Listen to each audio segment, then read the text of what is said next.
5 days to go before Valentine's Day. No pressure dito sa segment na dudurog talaga sa inyong mga puso, ang I Saw the Signs.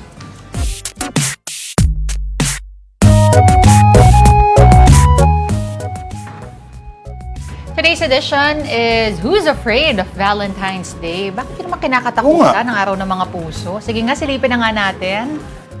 It says, roses are red, violets are blue. Wala akong date sa Valentine's, pero may Jollibee delivery. So ikaw na bahala kung sino ang panalo. Double cheese, Tama extra yan. sauce. Sarap. Tama yan.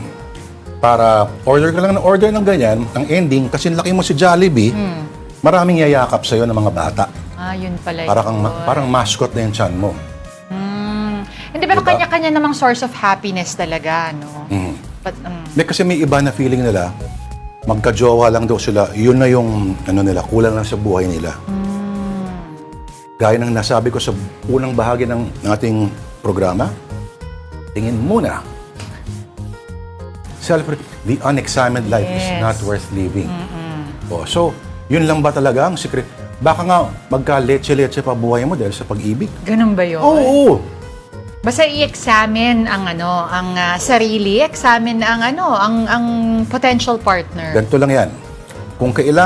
Kung sa tingin mo ay nakadepende sa ibang tao ang kaligayahan mo, hindi dapat ganun.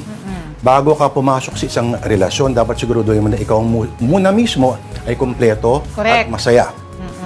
Dahil kung nakadepende sa iba yung happiness mo, baka may problem. That's right. Hindi dapat ganun. At mahirap magpasaya nang hindi ka mismo masaya. Tingnan mo si Jollibee. Oo. Masaya lang lagi. Correct. At pag natatawa, ganito.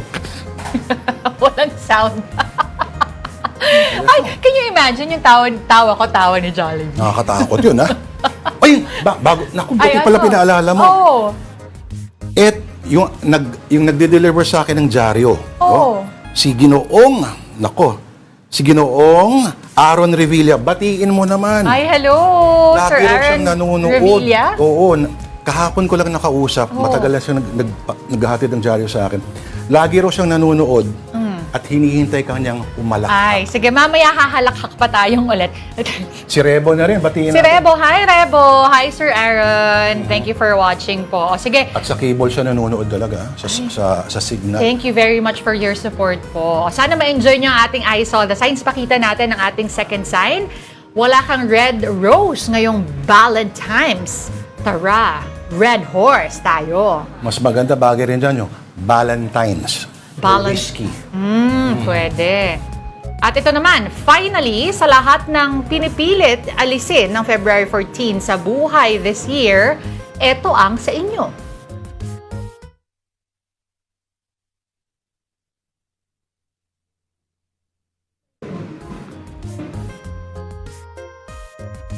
Ginugupit.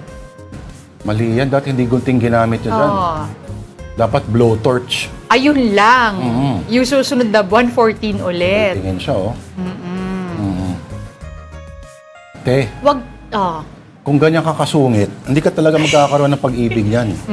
wag nang takasan, wag iwasan. Embrace natin yung araw na yon. Pero alam mo, ito yung realization ko. What? Sa taon na to, ang kauna-una ang pagkakataon na birthday ni Enrile, wala siya sa ating mundo. Ito. 14 eh.